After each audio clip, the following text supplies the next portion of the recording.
Well, hello, everybody. I'm Gino, and this is my favorite show with my favorite guy. Let's welcome your host, Matt McCourt.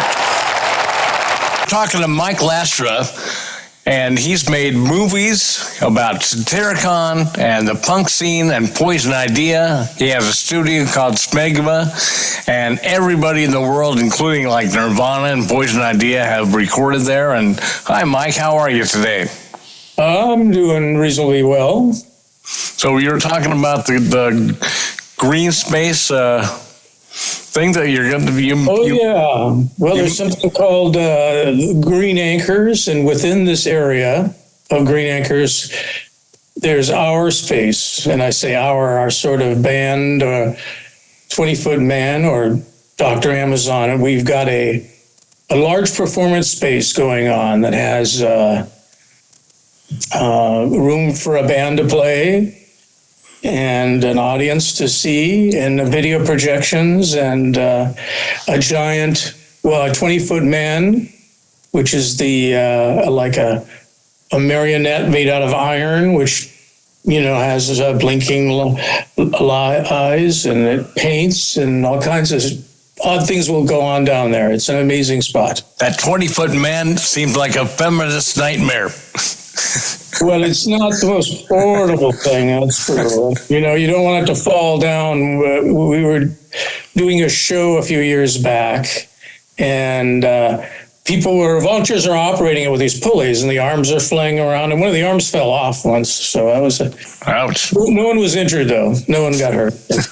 So, the Poison Idea movie, because I'm in it, it's a great movie, of course, right? No, I like that. That's got everybody in there, and almost a lot of those people aren't around anymore, man. I'm glad you got that done when you did. Yeah, you know, no, there's nothing like seizing the moment, as they say, because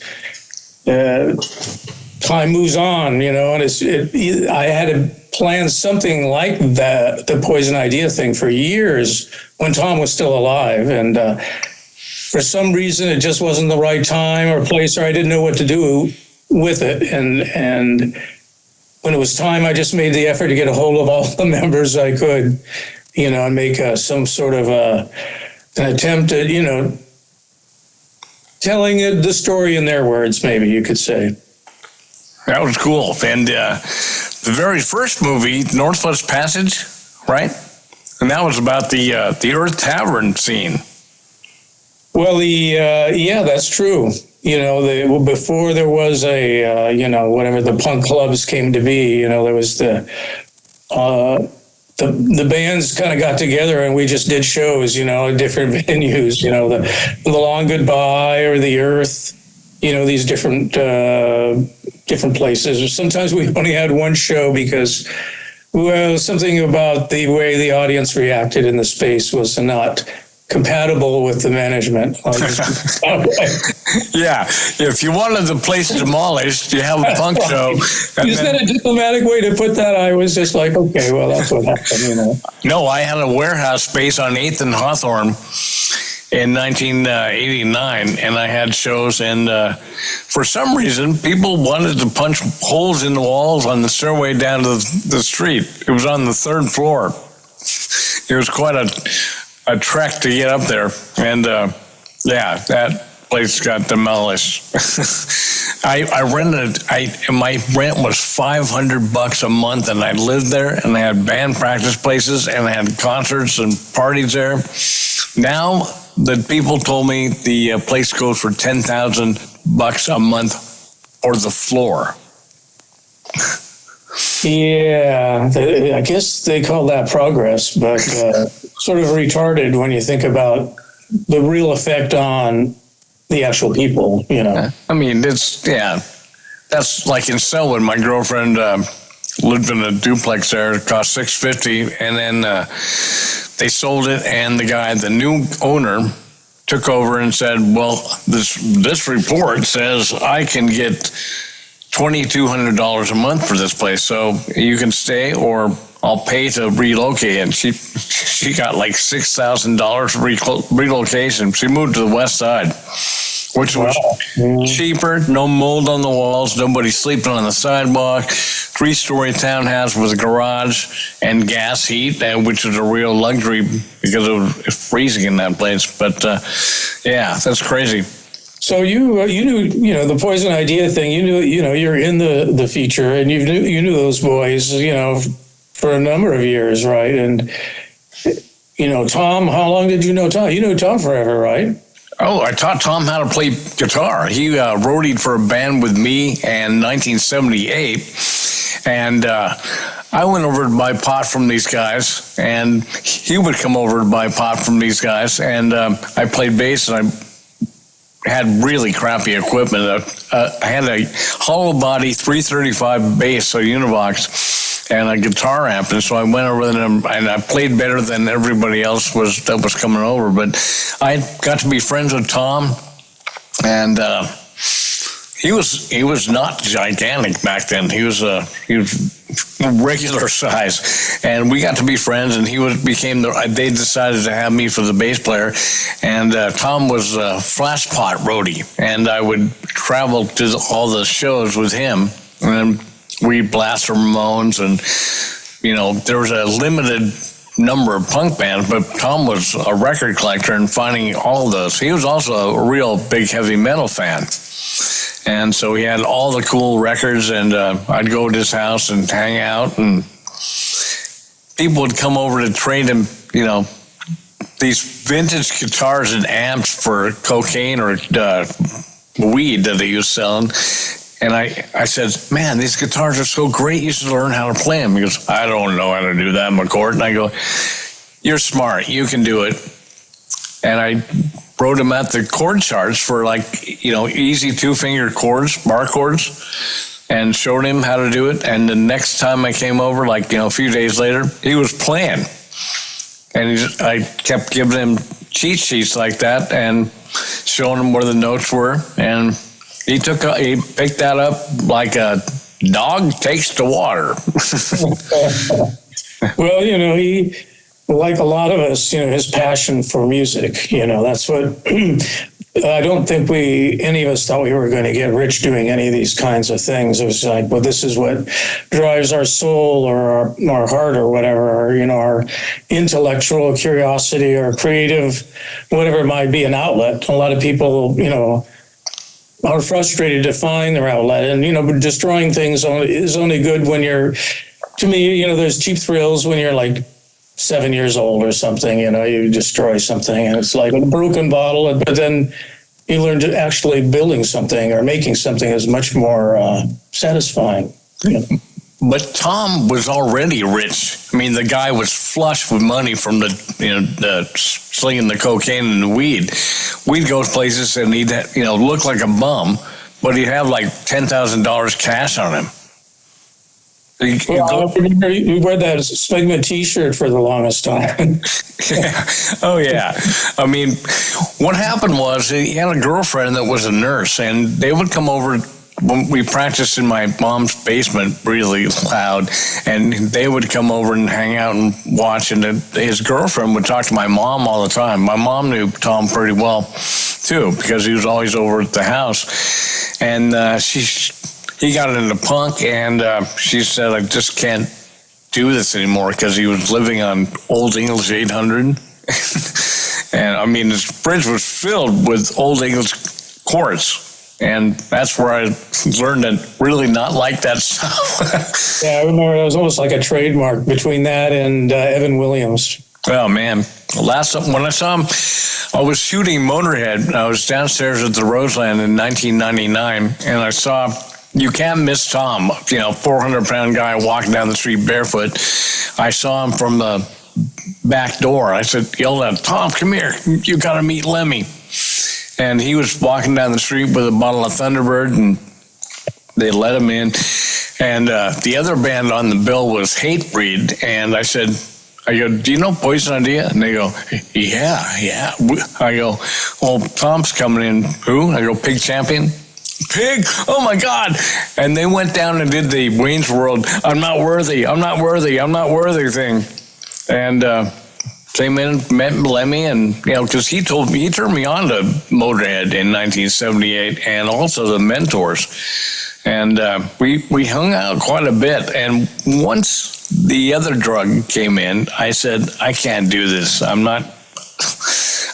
I can't be around this stuff, and plus people, they start claiming territory with him in Poison Idea. It was like, you're not his friend, I'm his friend longer. Well, there was a lot of what I would call, deals made about the band that were conflicting with each other. They wouldn't know someone was selling this to this person or vice versa. And but did you anything in the movie that my sense of humor always leaks out in whatever I do, and I had some fun with the pointing of the lineage of the band, with the different eras and band members, or the sound effects, or the big van crash story, and have fun with that one. Oh yeah, you make great movies, man, and it's very entertaining. I watched the whole thing. I keep watching it. It's on my DVD player, and thanks for sending me a couple. And I don't watch it just for me.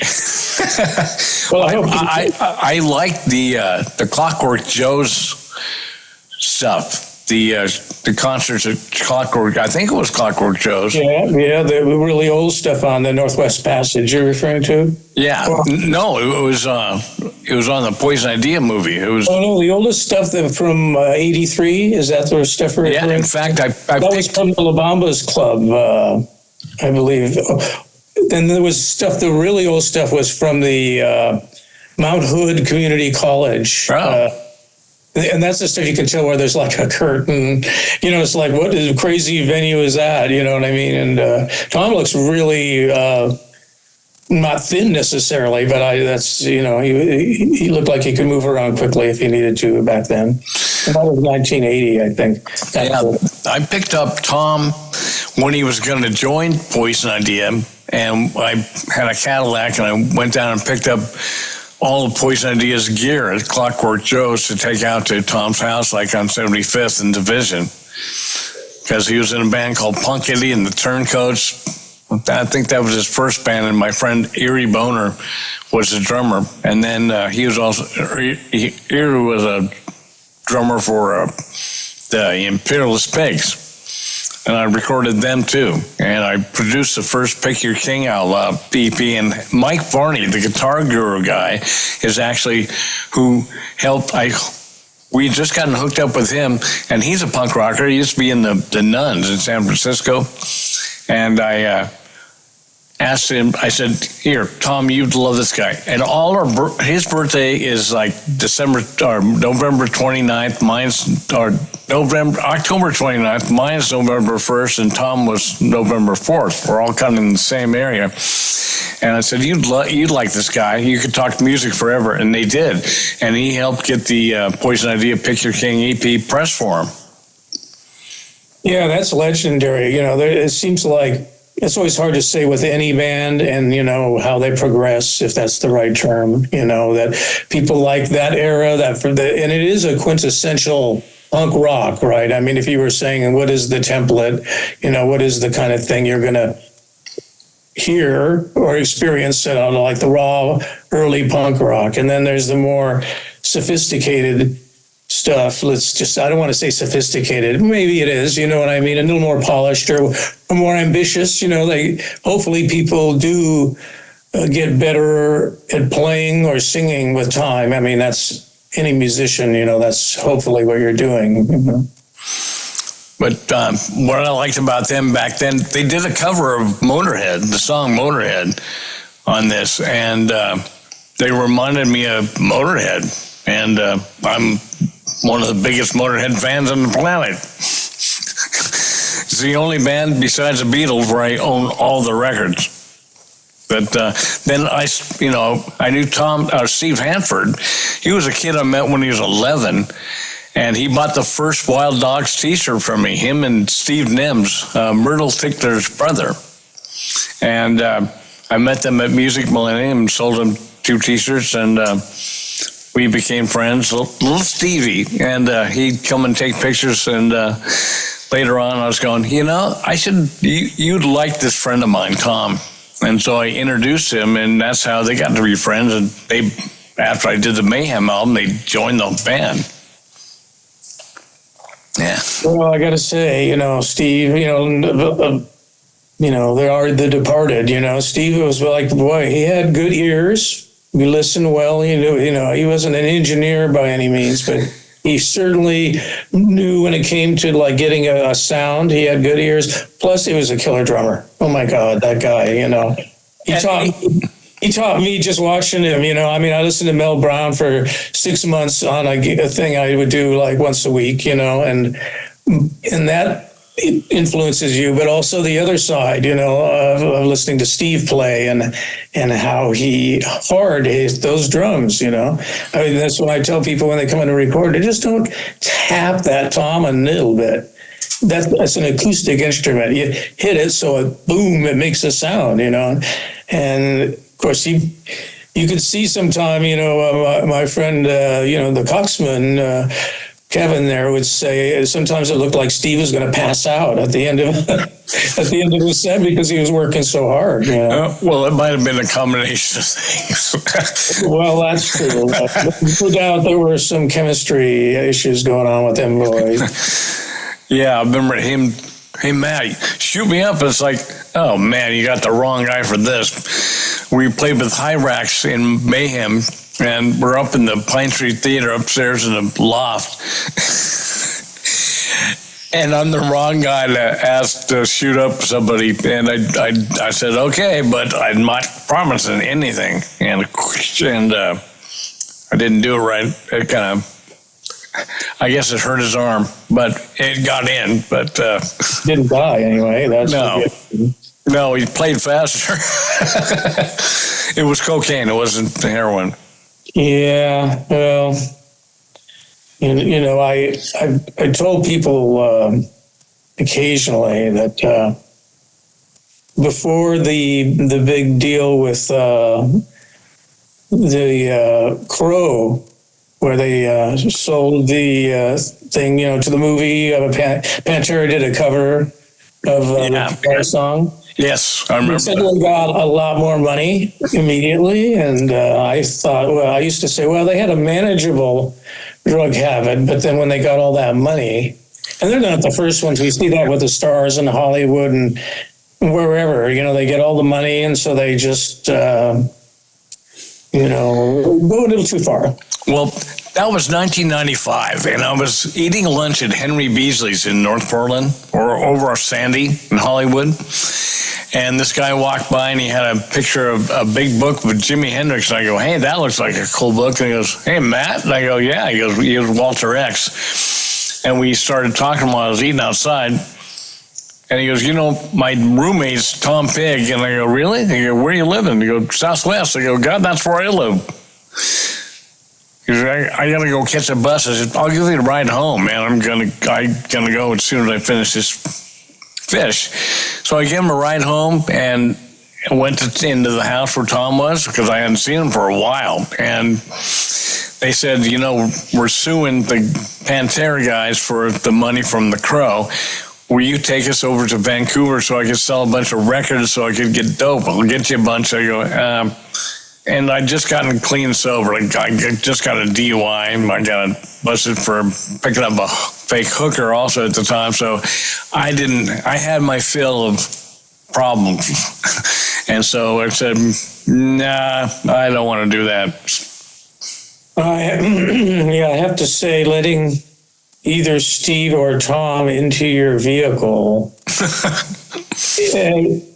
be prepared to take unplanned detours along the way, which was kind of a surprise. It's like, okay, I didn't know that this was in the plan, Well, like Steve, when he got busted at the Walgreens, Dane Peterson told me that he had driven to Walgreens. He said, I need to stop here and get a prescription. And he had him parked in the parking lot. He went in, robbed the store and called the police and said, I think the Walgreens just got robbed and this car is full of these guys. And the cops came and they beat Dean so bad that... Right, the guy gave him a ride there to do the crime that didn't know there was a crime going on. Right. Yeah, I heard that. He just rolled over on him. That's just... Oh. And it bashed his head so bad, he spent a year in a mental thing because his head was not right after the cops bludgeoned him.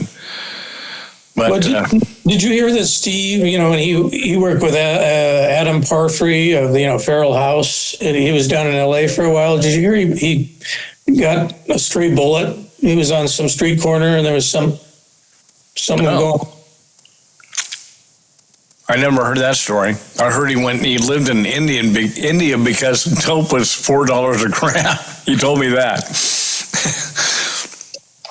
But those guys sure could rock. I got to say, I recorded, God, I don't know, 1,000 bands maybe, and listened to weird music on all over the world, and to be still drawn into that rock that they were doing, you know what I mean? They just doing it right, you know what I mean? It was heavy. It was the words were relevant, it wasn't just repeating stuff maybe that you'd hear on the radio. No, Tom was smart, and Jerry was still is a great guy, man. My mom used to be a waitress at Poncho's restaurant in Hillsdale, and Tom and Jerry would come in the restaurant, and people go, "Who is that guy?" "Oh, that's my son's friend." And they'd order all this food and leave a pile of money for a tip, and they go, "Wow," because they don't look thick with the money. But one time I saw Jerry walking someplace, and I said, "Hey, man," and it was about 1980, 81. "Do you need a ride?" And he said, "Oh, yeah, I need a ride home." So I gave him a ride home, and it was at the old closed hospital that's right above, like where Henry Tiedler's. Yeah. No, I know exactly where you mean. I know exactly. He lived in a box, he said. I used to work near that area there on 2241 West Burnside. Yeah. Yeah. Yeah, I remember Henry Tiedler's, and there was the slot car house up in that uptown shopping center. That was kind of cool. But man, that's amazing. They kept going. They kept the band going, and they had unlike me, people say, "Oh, you're a Portland band." No, nobody shows up at my show, but Poison Idea, they sell out. And they told me, "We're going to nominate you for the Oregon Music Hall of Fame." I said, "You do that and you'll be sorry." I said, "Don't get me. Is Poison Idea in it?" "No." And I go, "That's a real Portland band. You should get them." That show that they did, it's 10-Minute Warning, SMEGMA, Poison Idea, and the Dead Kennedys at La Bamba's in '83, right? There's some of that's in the documentary, and also in the Northwest Passage documentary. But that era was really something, and that show. I mean, I think that place was packed to the brim, appropriately so, and I didn't even know. Later somebody told me somebody from 10-Minute Warning was in. What was it? Some major rock band. I'm not going to mention what it was, but you just never know, where things go. Certainly I thought the PI represented really well, really well. So the Poison Idea movie is available on DVD from you, and it's also on eBay and Amazon. And your other movie, Satyricon, I haven't looked for that, but that's out there too. Yeah, there might be some floating around, but I think it's kind of out of print now. You know what I mean? I've been considering doing a deluxe version, maybe a double DVD with extended performances or interviews. I must have shot about 100 interviews for that Satyricon thing, just trying to it ran for many years, trying to do a general coverage of what people thought it was to them, rather than myself. But the movie that you made that cooked my brain, no pun intended, is Brainfollies. My girlfriend and I watched that, and it gave me the weirdo willies, man. Some of that animation was freaky. I loved it. Yeah, well, that's a carryover from what do you call it? History of.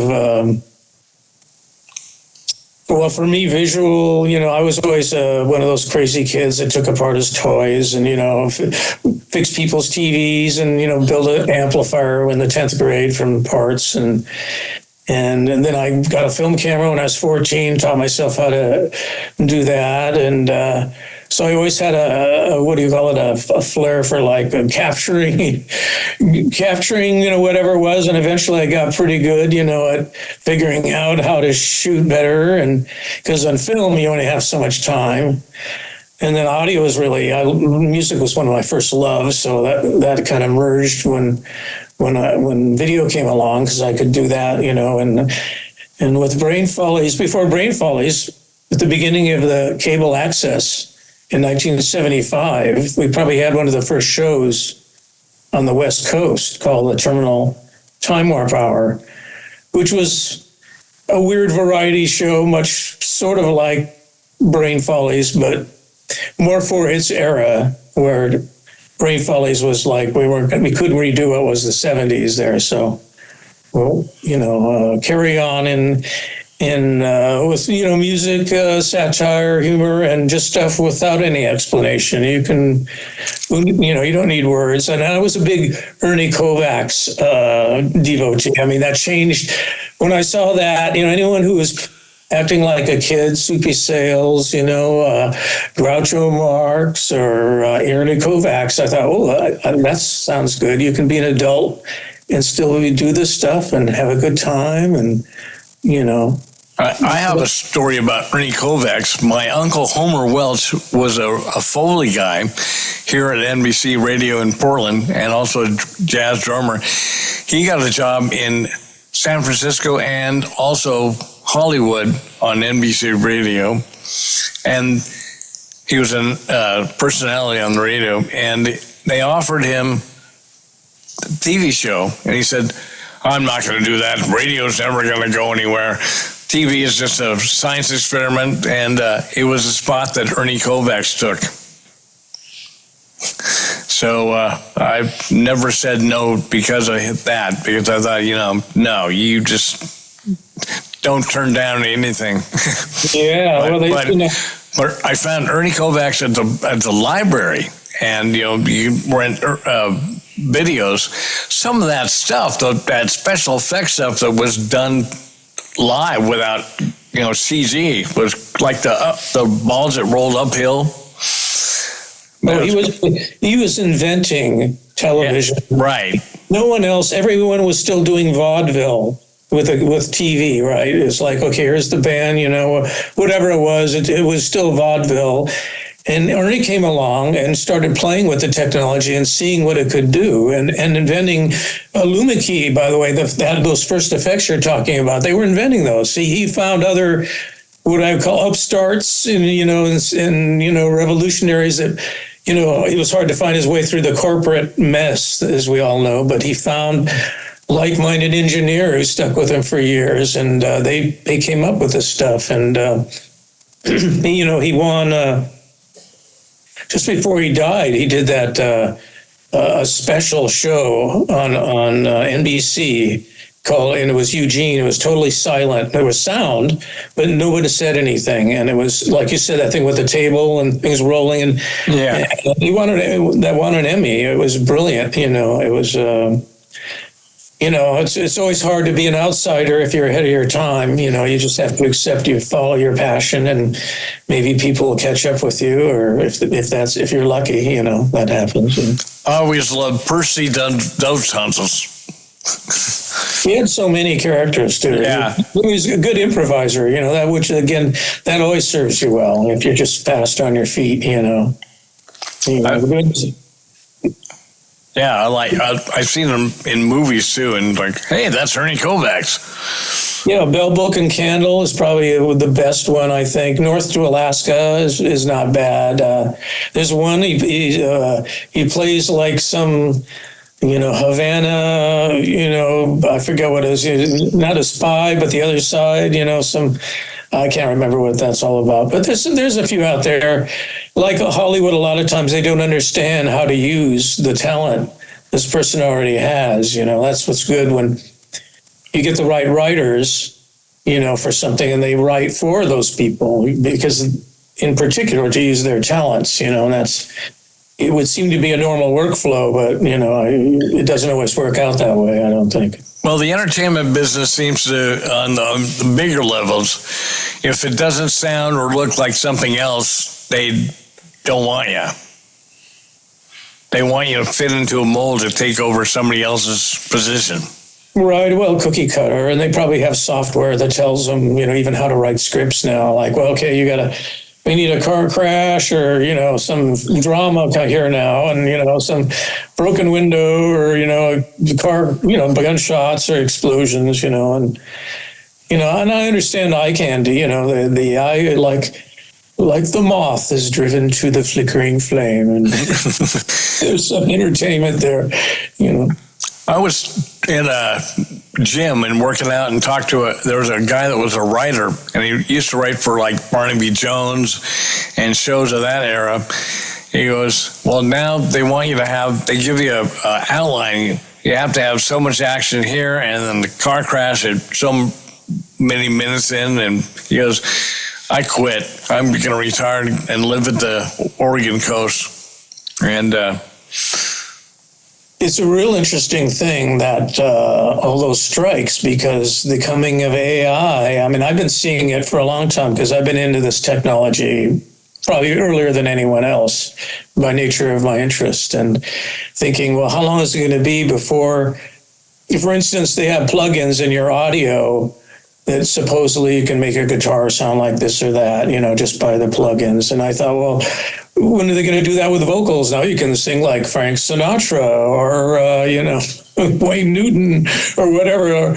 Or now, of course, do they need actors anymore? They can steal your voice and personality and mimic your voice and your flow, and then replace your face with, an avatar or whatever. So that's why these strikes were going on, because this is getting to right there now, right at that precipice. It'll be interesting to see how it sorts out for Hollywood and for the rest of us as well. Like on YouTube, there's now a new section that says, does this video contain any AI, or does it, you have to check yes or no. There's a whole section, and there's videos on it that say if you lie about it, they've got ways to find out, and so they'll give you a strike or cut you off. Sounds promising, although even with the guidelines that they currently have, they are routinely violated all the time. So I'm not quite sure. But you get messages from, I think they test them out this way. On Facebook Messenger, you'll get a message from somebody. It used to happen a lot more than it does now. Some great-looking girl with one picture, and I could always figure out when they're AI. Right. Well, even before that, when this stuff first started, the technology, when people were, hey, well, now I can maybe find a date, and they'd always send a picture. Their best picture maybe is, 10, 20 years ago, right? You know what I mean? So that the other party would go, hey, well, either way, that this is what you look like. But then the reality is they don't look like that currently, And so that was a phase, and I think people wised up to that after a while. And but you can always tell. I always say, okay, describe the color blue. What? Describe the color blue. I don't understand. Oh, the AI. Right. Yeah. Yeah. Are you? there are some tricks, even with the software I have to edit with. It has some AI capabilities in the plugins, and that's fascinating. But I'm always looking in all my years of, well, how can I abuse and twist this technology into some way it's not meant to be used? even if I don't have, all my movies have been financed, I don't know. And I'm not a rich guy. I grew up poor, and, we didn't have a car until I was like 14 or 15, So the fact that I, do this stuff is like, I learned, if you're just stubborn enough and have that passion, whether you want to learn to play music, make a record, I don't know, climb the mountain or make your painting, whatever, don't let people tell you or tell yourself no all the time, that can never happen, because life has other plans if you stop saying that to yourself. And I'm a great example. I'm working on my memoirs now. I got over 4 hours done, talking in the mic and doing images to it. And film that I just shot when I was 14. I still have kept that alive, and anyway, I'm just, talking to the anyone else who's listening to this is don't follow your passion, like Joseph Campbell stuff or whatever you want to, however you want to put it, Well, a good way to put it is, don't let money guide you. If Van Gogh, Monet, all the great painters, they never made any money while they were alive. And that's what drove me in my making records. My girlfriend was an art history major, and then I went to Amsterdam, and I went to Herman Brood's studio. And Herman Brood was a musician and also a painter. And I went with a guy named Alan Wrench, who supposedly killed El Duce from the Mentors, but it was all bullshit. That's some bullshit. And he said, come on, you're our guy. We went to this art studio above a bar, and coming out was a guy, and I always do this, I go, that looks just like Bono from U2. We walked up to this place, he goes, it's a good thing you came now, because Bono has been staying here on the weekend, and you just left. Wow, it really was. But I saw his art on the wall, and you could see his mental demise through his art. And Alan Wrench, who I didn't think had any money, he spent $9,000 on 4 prints. And I thought, I'm just going to... Artists keep making art no matter if they make money at it or not. And that's right. The idea is to amass a body of work. And so I thought, I'm going to die and leave a big body of work and a big body. And I don't care if it's going to be commercially successful. I'm just going to put it out there. So sometime later in the future, people might go, wow, this guy really put out a whole bunch of stuff. I've got 42 records out. Well, just like you were saying, and I said this to people before, I said, if you're doing what you're doing, you might be ahead of your time. And that's great, because look at these great artists, right? It took years later before they were recognized and people figured out it was worthy, and so, you just do it, as a passion. Again, I whether I'm doing music or editing or shooting or whatever, if I'm doing a good job at it, I'm always leaving it open enough so that the universe can, join in. And because sometimes, as we all know in a creative endeavor, like things happen that, wow, where did that idea come from? All of a sudden you're on it, you know what I mean? And it's like surfing or something on the wave. I play a lot of improvised music, and so that applies. But again, we're talking about the coincidences and things that could happen you could never predict. An original SMEGMA member, was a drummer in a band called the Dream Syndicate. And I saw him when they were on tour with U2 here at the Paramount, right? And now who could have guessed that path was possible? What was their big song? Medicine, the Medicine Show, I think. I think. Oh, man. I know who you're talking about. I think I may have to start now. Hey, what's your website?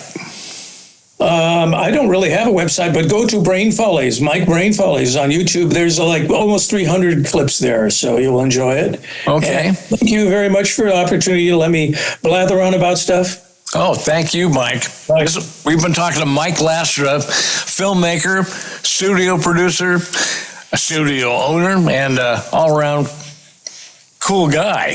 So thanks a lot, and I'm glad we got it all working, and let's do it again sometime. Sounds good. And have a good week. Good day. Okay, thank you.